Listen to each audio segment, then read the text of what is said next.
What's good, meaningful movers? Welcome back to Move With Me, the podcast, where actions have meaning, words have meaning, and we open up the conversations to discover what's your next move. I'm your host, Krystal. In today's episode, we have a fellow coach joining us. She too has had that restless spirit moving her out of one space and into another, where visions truly do come true. But you know how we do it here. We need to set that theme, so let's go ahead and do that. The word of the day is intuition. I am a firm believer that we all have this, and it is always positive. An instinctual sense of the subconscious, knowing exactly what is within us and guiding us where we should be going.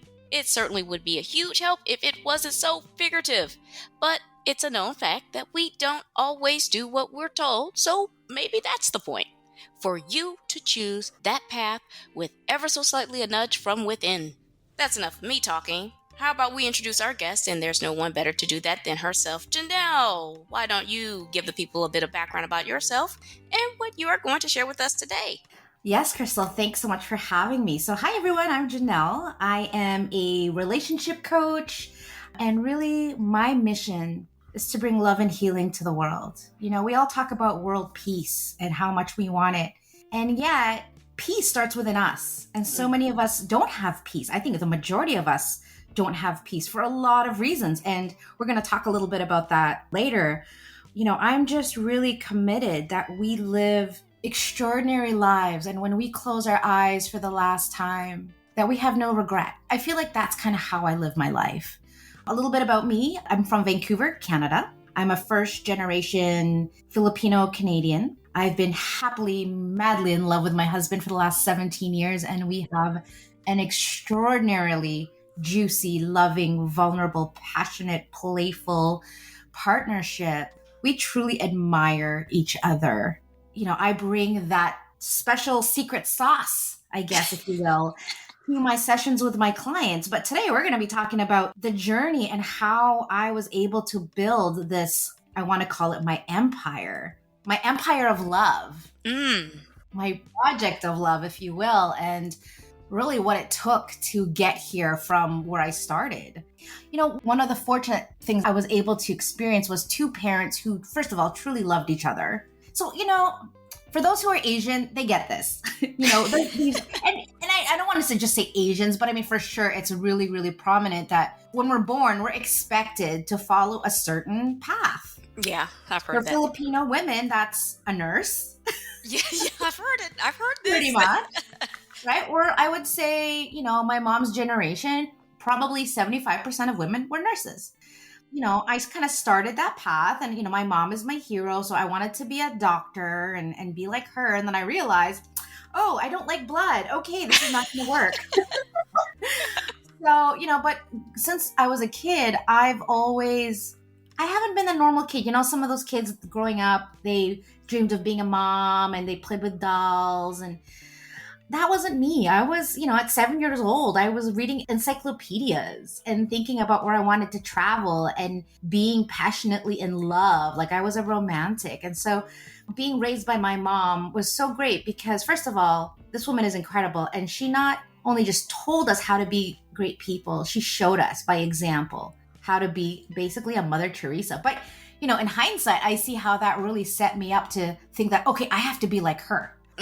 You know, so my mom was a very strong woman, never complained, said yes to everybody, was like I said, a Mother Teresa, was always strong, never showed weakness, never cried, even when my dad died. And I see that as an adult, how that's really confined me to feel like I have to always be strong. And I'm only now starting to realize, wow, it's okay to cry. It's okay to be vulnerable. It's okay to admit, you know what? I don't know what I'm doing, and that's okay. And I feel messed up, and that's okay. Like just actually giving myself compassion and grace in those moments. But I think the way I grew up, it was like that was a bad thing. And so being the eldest of three, I felt like I always had to be a leader, always had to be the good girl, always had to be perfect, always had to be obedient. I'm sorry. I don't know. You're just speaking to my soul right now. This is me. This is that Yeah. life, I mean, it's very much so in the African American household and African households as well. I just relate to you so much. And I know so many Yeah. people who do. Yeah. And I think too, there's this sort of guilt trip that our parents put on us that is like, so I remember being a kid and, there would be food on my plate and we were expected to eat every morsel of food. And if we didn't, it was like, do you know how many children in the Philippines are starving and would kill for that piece of meat? So here I am in my mid 40s, still thinking that way, feeling so guilty for not eating everything on my plate. I point this out because how many of us have this conditioning from childhood that we should be some way? And this was a thought pattern we had when we were like young people in elementary school. And here we are 40 years later, still stuck in that same belief system. And we don't even question it because we're like, yeah, this is just the way life is. But, when I went through my massive weight loss, that was one thing I had to give up, was feeling bad about not finishing all the food on my plate. Because I was taught, you need to just eat till about 75% and don't stuff yourself. So there were times that I would have to leave the food and it was like every cell in my body was like, oh my God, Jeanell, you're a terrible person. Triggering. Okay. So triggering. So anyway, back to career stuff. I graduated school, top honors, high school, college. I even did Royal Conservatory of Music. I was an overachiever. I still am. And so that's kind of propelled me to just be this relentless, driven, very masculine woman who is all about proving my worth, showing my parents that, look, all the hard work, all the sacrifice that you guys went through, I am the accumulation or the, what do you call it? The product. I was just, Yeah, the product of your hard work. But there's a cost to that, right? So when I got out of school, I really didn't know what I wanted to do. My parents didn't have a lot of money. So I decided to go to work. My very first job was McDonald's, and I actually lied about my age just so that I could work. At the time, my father was very sick. He was on a dialysis machine, waiting for a kidney transplant. And so there wasn't a lot of money. And so I decided to go get a job. And then from there, I worked in an office as an office manager. And then I somehow fell into sales.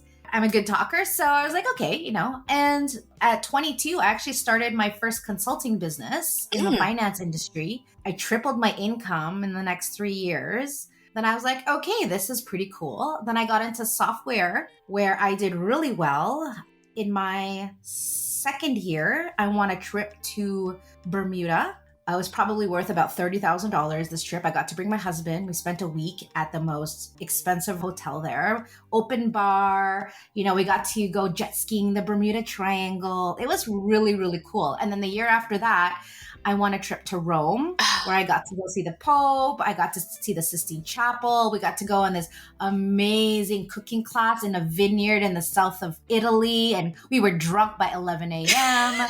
It was so fun. And yet, 5 days after I got home from Rome, I quit my job.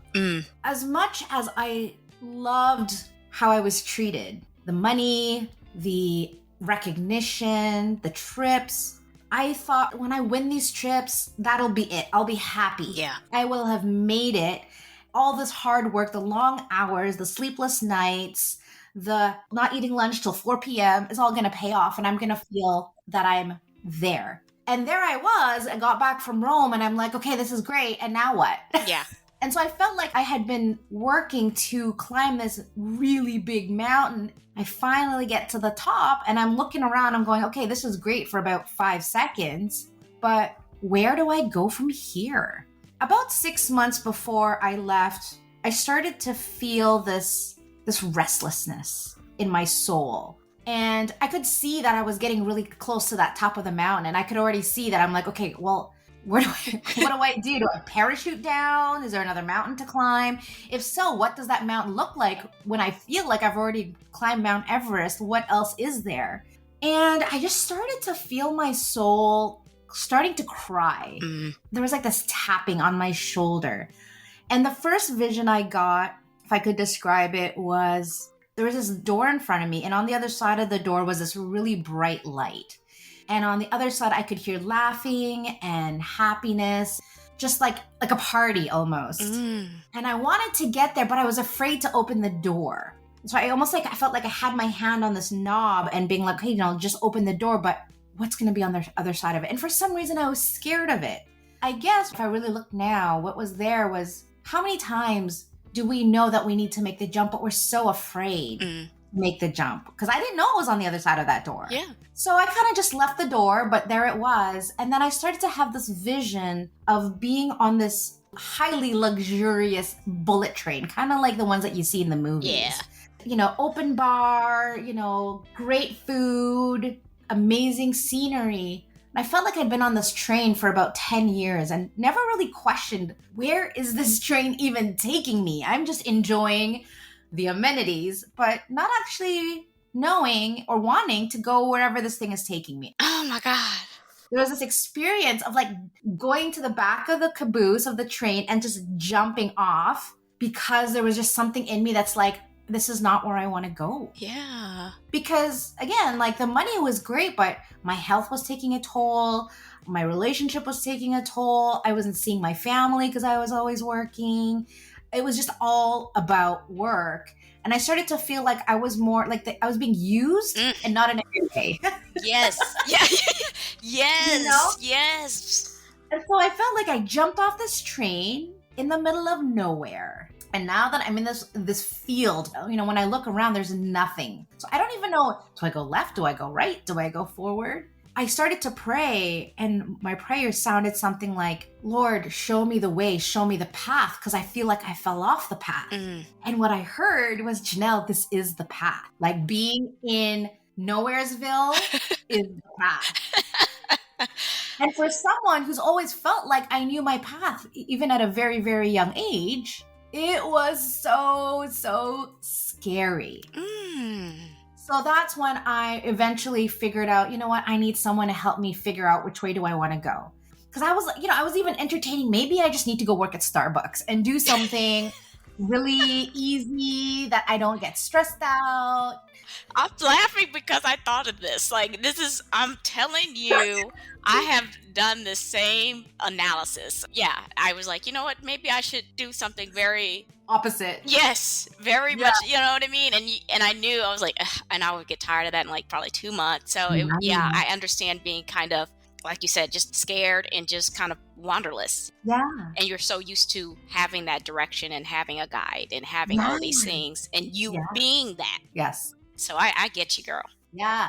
I do remember this one moment. I was standing in the hallway at work. A lot of my job was going to banks, and I would go do presentations in front of bankers. So I would speak to 20, 30 bankers, CEOs, presidents, business bankers about partnering with my company, because my company was an HR, payroll, benefits type of software. And I remember thinking to myself, like, I'm really great at this job, and this is only like 5% of who I am. The other 95% of me, I felt like I had to set aside and put on this uniform or this mask, if you will, and just play the role.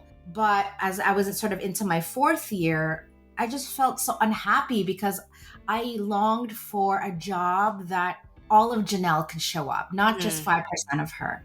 And so I started to ask myself, what would a job look like that was 100% Jeanell? Like all of me, all of my gifts, all of my experience, everything. I could just bundle it into this beautiful package or this role, career, vocation. What would that look like?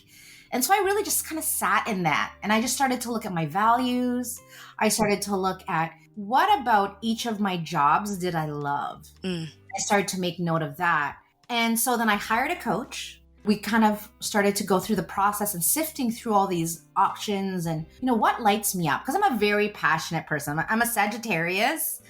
Again, my mom is a super passionate person. So I just really wanted to live this extraordinary life, like really big, audacious, ballsy, bold life that when I close my eyes for the last time, I can say, that was a great ride. I love roller coasters, so that I kind of feel like life is like that. You see this roller coaster and you're like, wow, that's a really cool roller coaster. And then you go up and you get in line and you're really excited. Then you get and you buckle in and you're like, oh crap, where am I? Okay, no. This is what I wanted. This is what I wanted. And you start chugging up that hill and you're like, oh crap. And you're just like ready for, when, finally you go over the edge and you go dropping down and you're screaming and you're crying. You're thinking, why did I think this was a good idea? And then you come out of it and you're like, oh, this is not so bad. And then you go down into the next dip and then you get off and you go, oh my God, I want to do that again. Right? I feel like that's how my life has been. And so there's these moments as I've been going through my business where I'm like, why did I leave this comfy, cozy job that people would kill for to do something that I don't even know what that was going to look like? When I quit that job, I had no plan B. I just knew that wasn't it. Yeah. And I remember going to my husband and waking up that morning because what I'd noticed is I was hitting the snooze button a lot. It was never that way, right? And so I'm like, this is something to pay attention to.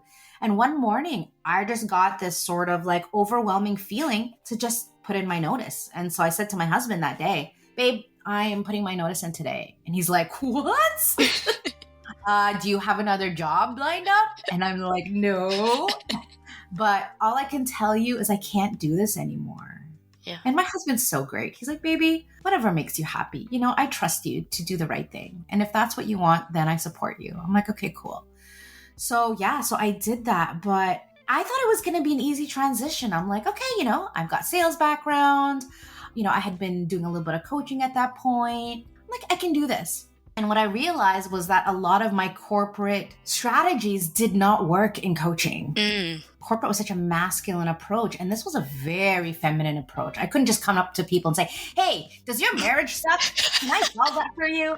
No, it did not work well. And so it took me a lot longer. And I think part of the issue was that I knew that it was a God-given calling, and I had it in my brain that, if God gave this to me, it should just come easily. He should just give it to me on a silver platter. Interesting. And then I realized, like, well, hold on. God didn't say that. He didn't say it was going to be easy. He just said, you have this mission. Yes. And so once I kind of gave that up and stopped thinking that this should be a straight line, that it should just be, black and white, and I'm just going to go into this thing and everything's just magically going to fall into my lap, I really started to question, can I do this? And all the coaches training out there was saying, put people in a 1-year program and put them in a group program so that you can make more money. And all these philosophies that when I really check in with myself, I'm like, that doesn't feel right to me. For me, I want to be with people in their darkest moment. And I don't think they want to be in a group environment. And that, most of my clients are men. And they typically cry on their first call. And these are men that are doctors and lawyers and CEOs. And they are just having the most vulnerable moment with me. I've really built a business that is very from my heart and from this gap that I see in the world where so many of us, especially in corporate, feel so alone, feel like we have to be strong all the time, and that there's somehow something wrong with us that we feel this way. And so I really focus on letting people know that how you're feeling is perfect. And what you're going through, there's a purpose, there's a reason, there's value in what you're going through right now. And I've been through a lot of trauma in my life. I've been bullied. I've been molested. My dad left when I was 9. My dad had an affair with my mom's best friend, got her pregnant and left. My dad died at 53. There's all these things in my life that have happened. I've been cheated on. And I remember, praying to God and going, Lord, why me? I'm a good person. Why are these crappy things happening to me? Do I deserve this? As I now am in my 4th year as a coach and working with people who've been raped, people whose father has been murdered, just so much pain and them feeling so alone, I realize now why I had to go through I'm getting emotional. Yeah.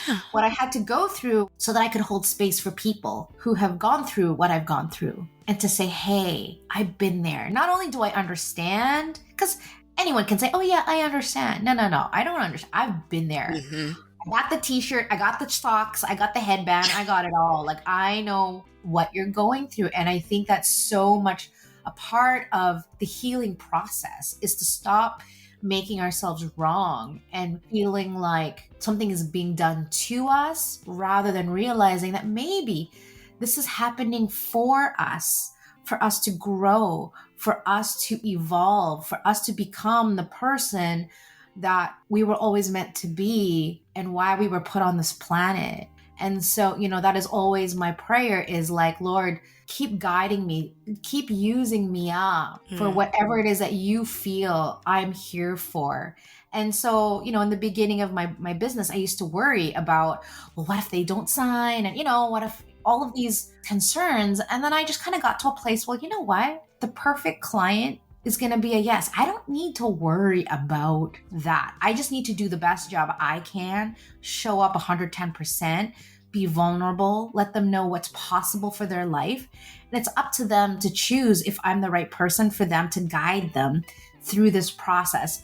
But it's interesting, like I said, I attract mostly men in the get-go, which I think is so amazing because I think 3-4 years ago, that was not the case. Men were very much don't want help, don't want to admit they need help, don't want to dip into their emotion. They need to be this like stoic masculine. And I'm seeing, at least for me, I'm seeing that shift. Me too. Yeah, which I think, going back to my initial point about world peace starts at home. But if we don't have peace within ourselves, how can we create that at home? And so, one of my goals this year is I want to coach global leaders. I want to coach politicians. I want to coach huge influencers because I think that starting from the top down, right? Imagine if these politicians and these people who run countries have really great lives. Yeah. Imagine the amount of compassion and understanding and power that they can have when they're not feeling resentful, bitter, vengeful about their upbringing. And so I talk a lot about generational trauma. I talk about compassion. I talk about forgiveness, because at the end of the day, that is the only way that we're going to have happiness, peace, and freedom to be ourselves. Amen to that. Oh my God. Have you looked into being like a storyteller? You're great. Oh, thank you. Well, that's, I think, part of the speaking. One of my goals this year is I want to apply for a TED Talk. I haven't really figured out what I want to do yet. This is why I do podcasts. In the early stages of my career, I said to myself, I don't want to just say what people want to hear. I want to say what people need to hear. I want to be a loving disruption. And for the longest time, my good girl didn't want to do that. My good girl was like, no, just, color in the lines, just, behave yourself so that you don't upset people. But I realized the world is sick. Yeah. Our society is sick. Our children, there are more and more mental, emotional disorders happening. There's more suicide. Like I just heard yesterday, actually, that we have a train near us and that there was what they call a jumper. Oh. And so there's ambulance and, of course, there's always this thought of like, what makes people want to end their life? I want to be that rock, that pebble that gets thrown into that ocean that creates that ripple effect that is going to impact millions of lives. Maybe not in my lifetime, but with the beautiful opportunity of the internet, my message will live forever. And so I really hope that the right people are going to hear this, who feel alone, who feel lost, who feel like they're in that darkness and they don't know how to get out of it. They feel so hopeless because they go, where do I even begin to heal? And a lot of people don't realize that they have to actually heal from within. It's not something that they create outside of them. It's not a doing. That's what I'm saying. It's not a doing thing. You have to be the change you wish to see first. And from that inner world, you then create your outer world. But here are people, they're chasing money. They're chasing the car and the prestige and, all these things to look good because they need that self-validation. But we actually need to validate ourselves first. And so, one of the new things, Krystal, this year, what I'm realizing is I am ready to ruffle some big feathers. And that looks like talking about infidelity and actually bringing compassion to those who have made the mistake. Because I think so many of us, we just judge people without realizing what their story is. And what I'm realizing working with people who are looking to fix their marriage is that there was something within them that was missing. that they felt so unloved or they lacked self-love that they go do this thing and self-sabotage. And it's not because they don't love their partner, nothing like that. It is truly like an inside job that they need to do in order to heal that. Because they say, oh yeah, I'm never going to cheat ever again. But until they address that, it's just going to keep happening.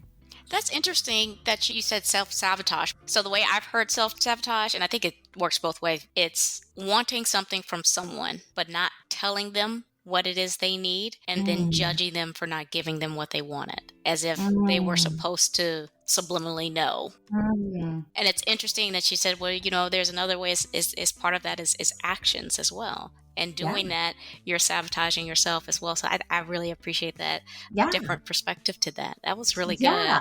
Well, I think, there are three main fears we have: the fear of judgment, the fear of rejection, and the fear of failure. And so if someone, and this is a lot of us, have been abandoned or had the experience of being betrayed or left, there is this fear of it happening again. And so what we do is, even when we have something great, when we meet that great guy or that great girl, there's a part of us that it's already anticipating them leaving. And so they go, well, I'm going to be this is all happening subconsciously.